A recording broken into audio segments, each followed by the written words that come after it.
He started out owning 3 nightclubs, a Chinese restaurant, and managing a band called Mason. And now he's one of the biggest record promoters all over the country. And you'll hear his story next on It's Lifestyle.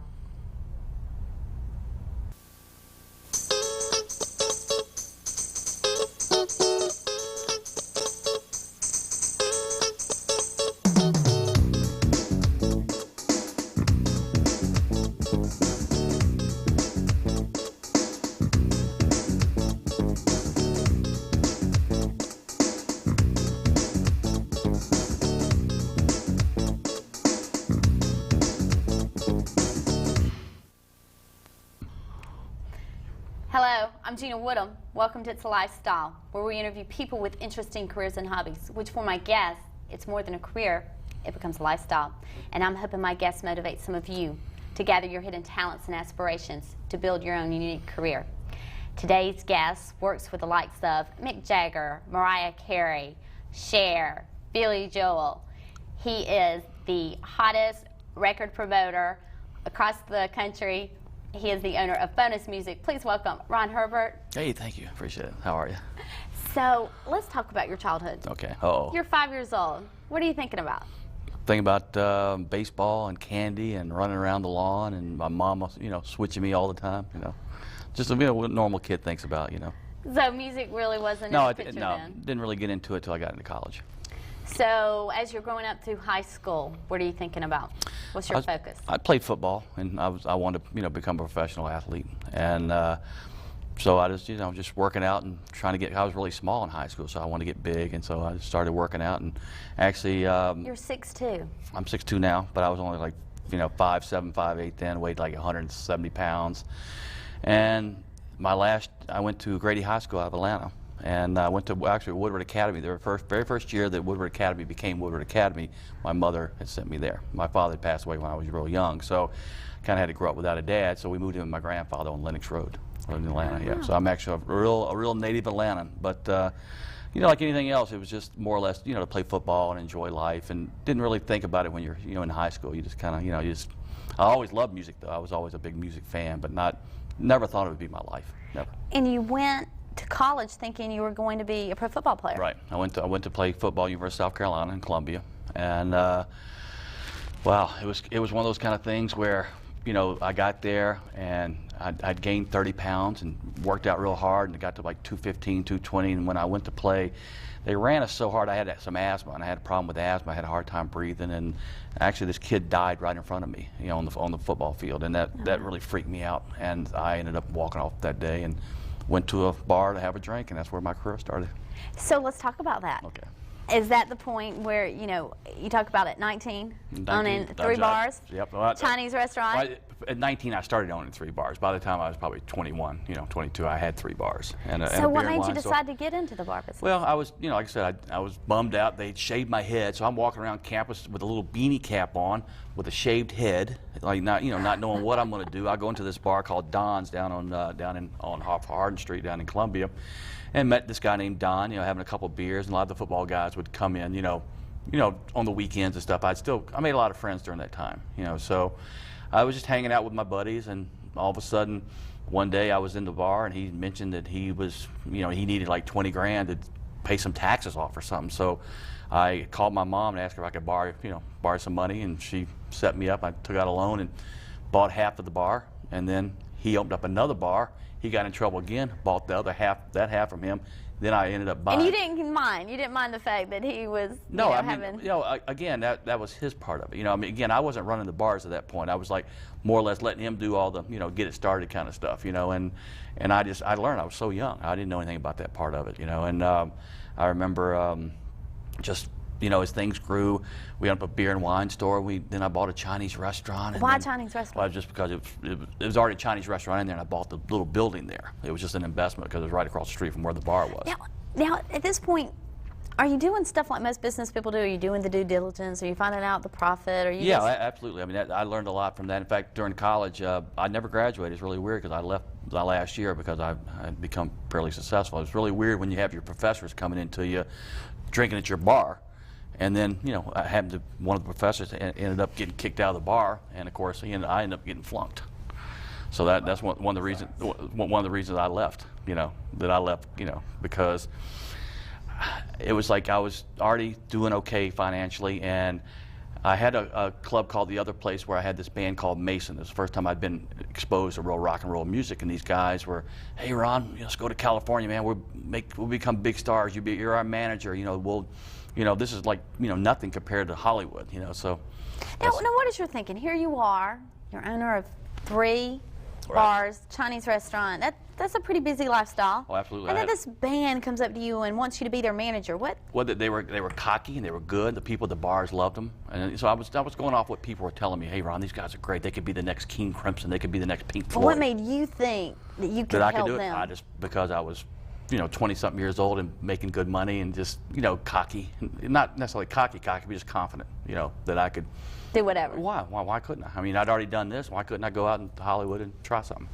So you have this wonderful story about how your first time in LA. Yeah, I'd never been to LA. I flew out there, and I remember, walking up and going like, "Where's a place where I can stay? I want to hang out where the rock and roll people hang out. I've just come here. I've got the bands coming across the country in my little beat up car. I had like a Lincoln Continental. They're towing all the equipment across, and I'm having to go set up a place for them to eventually live. So I go out, and so a cab driver tells me, well, I'll take you to the Continental Hidehouse. They called it the Ride House during those days. I didn't know at the time, but I walk in there, and this is like if you ever seen the movie Almost Famous, they have a scene of this. And all these like hippie guys, I had long hair back in those days, and they walking around, I'm going, wow, this is pretty cool. So I walk up, and I go, listen, I need a place to stay for a couple weeks. I need to find a house for this band. I'm going to have to find a house where we can rehearse and all that stuff. And so the guy goes, well, I'm sorry, sir, we're sold out. And I went, oh, wow, this is like the place I want to be, So a guy behind me, the fat gentleman little fat jolly guy from England, goes, he can have one of our rooms. I went, yeah, I'll take one of his rooms. And you got to remember, I'm dead tired, don't know anybody in Hollywood. So I said, okay, cool. So anyway, I said, I'll take his room. The guy said, okay. So anyway, he gives me a room key, and I go up to the 9th floor. I'll never forget that. I walk the elevator, these 2 big guys are standing there going, sir, where do you think you're going? They had a little thing in the ear. I'm thinking, oh my God, the president of the United States, somebody's here. Something really weird's going on here. But I'm so tired, I don't care. I just want to get in my room and go to sleep. So basically what happens is I go down, the guy showed me where my room is. Again, I'm just too tired to even care about it. So I take a nap till about 11 o'clock that night.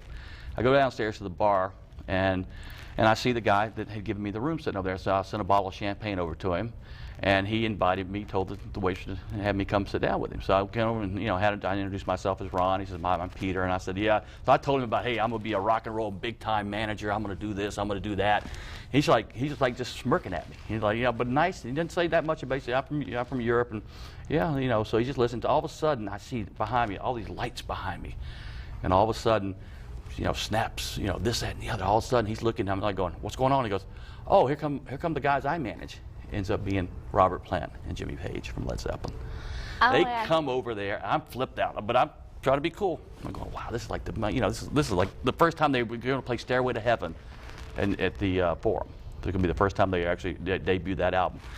And so, ends up they come sit down, and I became friendly with them and hung out, went to 3 shows with them, and I met everybody in Hollywood within the first 3 days. I thought I knew everything, everybody, and the bottom line was that once they left and I was by myself again, I realized I knew no one, because these people just wanted to be around because they were backstage with Led Zeppelin.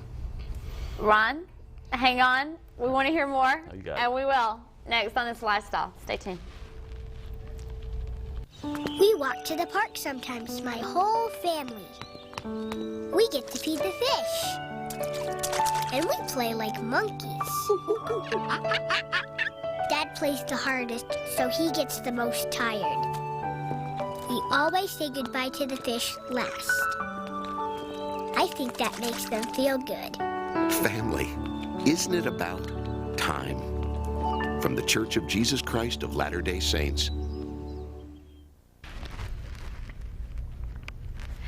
Welcome back to This Lifestyle. We're talking to record promoter Ron Herbert of Bonus Music. So you had your first brush with fame, meeting the group Led Zeppelin. Exactly. And then what happened?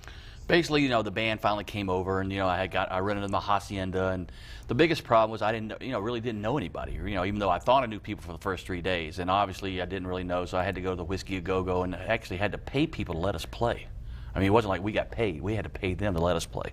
Because you're in Hollywood. It's a whole different scene there. You learn stuff that you don't realize what, you know, you just, in your mind, you think it's something else, but it's not. So. And what does that mean? Well, I mean, would you ever think that you'd have to pay somebody to let you play? I mean, wouldn't you think that they'd pay you to play because you're giving a service? But because you're trying to get a record deal, you want to be seen by who, you know, where the people hang out. And the Whiskey Go Go was the place they hung out, so that's where I went. So ended up being the house band there. So at what point in managing this band, because I imagine you're still kind of feeling your way with it, did you figure this might be a career for you? Well, yeah, I mean, when I got to Hollywood, I really loved it. I mean, it was great. It was like, you know, I was struggling. I was supporting 8 people. You know, one of the guys' wives, you know, we sent her to French cooking school, and she cooked for, you know, like 10 of us, 12 of us every night. And I gave her like $8 to cook for us. And so I just knew I loved the lifestyle of it. It was fun. And you got to remember, I'm only in my 20s, and I'm still making money at my nightclubs. You know, so I kind of at least didn't have to worry about the money part of it, but I did, because I mean, obviously, down the road, you know, didn't work out, but you know, that's a nightclub thing. But so you came back from LA eventually. I eventually went back, and I found my clubs where obviously I'd let my friends run my night. I employed like 60 people, and I had 2 or 3 employees ended up ripping me off and didn't pay taxes. Next thing I knew, the IRS would put liens on the places, and of course they didn't come get them. They came to talk to me. You know, so I had to close all the places down, sell all the equipment, lost everything we had. Yeah, so then it was just you and Mason. Me and Mason, right? And so at that point, we went to Virginia Beach, because at least they were, at that point we hadn't got a record deal yet. So after 5 years of trying, you know, I mean, we gave it 5 years, and we went to Virginia Beach and hung out there, and that's where I met another group called Snuff, and Mason ended up breaking up, but I finally did get him a record deal on Bearsville Records, which was Paul Butterfield, Foghat, and those guys, and we cut our first album, but never on Warner Brothers, and never got released. It was on Bearsville Warner Brothers. Just never. Now most people, 5 years, Mm-hmm. they might give up. No, you can't. In the music business, you can't give up, because if you love it, if it's in your blood, you'll know it, and you won't give up. I refuse, even though I wasn't making any money at that point, I didn't have the income I was having before, I refused to give up, because I'm just not a person that ever gave up. I don't believe in giving up. But what about the industry made you want to stick it out? Well, just the fact that I was a dreamer. You know, I always thought it'd be great to stand on the stage and see 25,000 people clapping and just having a great time. That was my dream, was to be able to stand up on stage, manage a band that was playing in front of 20,000 people. And the only way you do that is by putting records out and by, you know, becoming, you know, somewhat famous. And so I had to stick with it until that happened, you know. So you managed bands for quite a few years. And you had, from then, you managed Snuff and Arrogance. Right. And so let's talk about that, and talk about some of your Well, you know, obviously, whenever a band doesn't happen, it's always the manager's fault. So it was always my fault, even though I supported everybody. It was always my fault. So I, you know, ended up banding another band called Snuff, got them 3 record deals, put out 3 albums with those guys. Had another group called Arrogance that I put out in 1980. Had Don Dixon in the band. Don ended up producing the first 2 REM albums after Arrogance broke up. But I always stayed with the bands until they broke up. I mean, I refused to leave. I'm one of those kind of guys, you have to like swat me off. You know, I just refused to give up until they gave up either on themselves or on the music. So. And that's a thought within itself. I mean, that's a lesson in itself. Oh, absolutely. I mean, you know, perseverance is everything. Anybody out there listening, please, just if you have a dream, stay with it, and don't ever give up on dreams. You know, and don't give up on people, because I gave up a lot on my friends in college that, you know, obviously kind of screwed me over, and I just, you know, I always was real upset with that, but I got over that pretty quick, because you got to realize in life that things, you know, you got to be on, let me tell you what, to be in a good business, you got to be on top of it at all the time, especially in the club business. You can't let other people run your business. You have to run it yourself. Well, now, you manage bands, and then at one point, you decided you were going to this radio convention. Right, and it's called the Bobby Poe Convention up in Washington, D.C. Now, what was transpiring at that point? Well, at the time, I just started working with Curb Records. Curb was one of the bands that had the group called Snuff that I was, you know, so Curb said, all right, Ron, you know what, you do a good job at what you do, so you want to work with Bachman Turner Overdrive. They just brought them back. They're trying to make a comeback. So I was on the road with them, and that had just gotten over. It was only like 6 months or whatever, and I just went up to the Bobby Poe Convention. So it's known for a record convention where record people and radio people hang out. So I just wanted to get in the middle of it. So I ended up going up to Washington and met Jeff McCluskey in 1986. And he said, Ron, you know, I'm from Chicago, and I'm an independent record promoter. And I said, well, what does that mean? And he said, well, I'm the guy that, you know, helps get radio airplay. I worked for different record companies, and he just started like a year before that. So he said, "You want to be my Southern guy?" So I said, "Sure, I'll be your Southern guy." So I was his Southern guy. How did you just switch? It's almost well, because I guess I'd learned, you know, by managing different bands or whatever, that let's see how the best way to put this, that you couldn't always rely on making a lot of money managing bands. It's very, very hard. And Jeff was the first guy to offer me a real salary. Offered me $300 a week to start out, and that was a big lot. That was guaranteed money. I hadn't seen money since my young days. When I was like 19, all of a sudden I'm 34 years old, and I wasn't making any money. So he offered me $300 a week. I said, "Shoot, I'm there." You know, and so I learned from Jeff. He taught me, you know, the main thing with being a record promoter is just getting to know the radio stations, know their desires, their needs, getting to know the program director, know what kind of music he likes. Kind of similar to managing bands, because you have to know the clubs and exactly. You have to know what's going on in the clubs, know what the music was, and be responsible to your client, which the radio stations were our client, even though the record companies paid our bills. And some of the contacts, I guess the contacts you made over the years. Oh, really... I went out with Van Halen. I introduced Sammy Hagar, the girl he married. It was, I mean, it's just been, I've been luckily enough out with Mick Jagger, and I remember I met John Belushi when I first went to New York, you know, back in the early Saturday Night Live days. So I was always been around celebrities. So that, to me, it was just cool hanging out with these people. It was just like anybody else. Let me tell you, they're the nicest people in the world when you get one-on-one, as long as they don't think you want anything from them. The day they think you want something from them is when they back off. So if you ever walk up to anybody while they're eating, just remember they're human, you know, and they're eating like you are, and you don't like to be, you know, bothered when you're eating.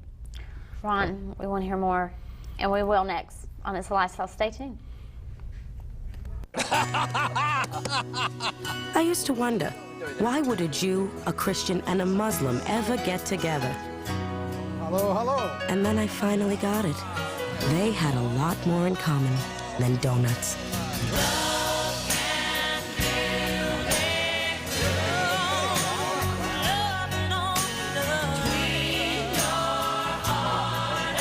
Friendship. Pass it on. A message from the Foundation for a Better Life.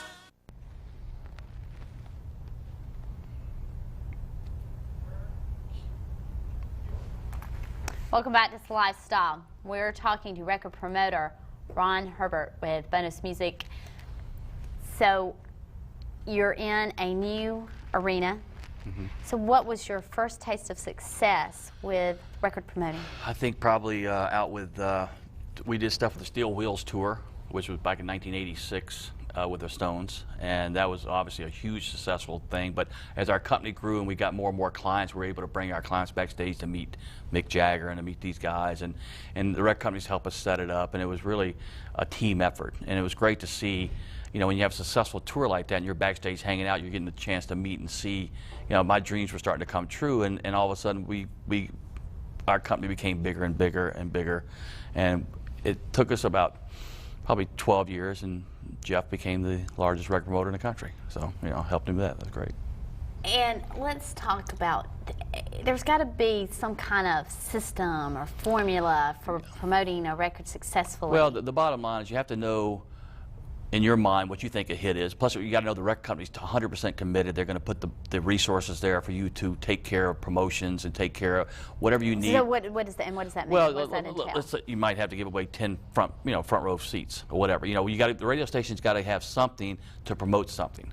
So let's say a new record comes out by the Stones, and of course you're usually going to get it right on the air anyway, but you might give away, you know, 10 front row seats to see the Stones. So you always want to have something for the public to make the radio station look good also. And usually the record companies supply us that, or the managers would, or whoever we could get. We go whoever we have to go to, you know, to take care of business. Let's talk about some of the very first steps, though. First of all, I guess you have to build that relationship with the program director. Program directors, right? You have to know the program directors, and they got to trust you. And you know, when you come in and say, "Hey, man, I got a new hit record by this group," you know, our guy by the name of Seal, or Nelly Furtado, you know, is one of the newer ones we've done, and you know, and Alicia Keys, you know, and that kind of stuff. It's like, it's always exciting when the first new ones come out. It's exciting when you break that first record. And Sean Mullins here in Atlanta, I helped Sean, and it was great. 99X popped it. He went on to Columbia Records, and the record went #1 in the country. I saw him on Jay Leno. I mean, to me, that was exciting to see that.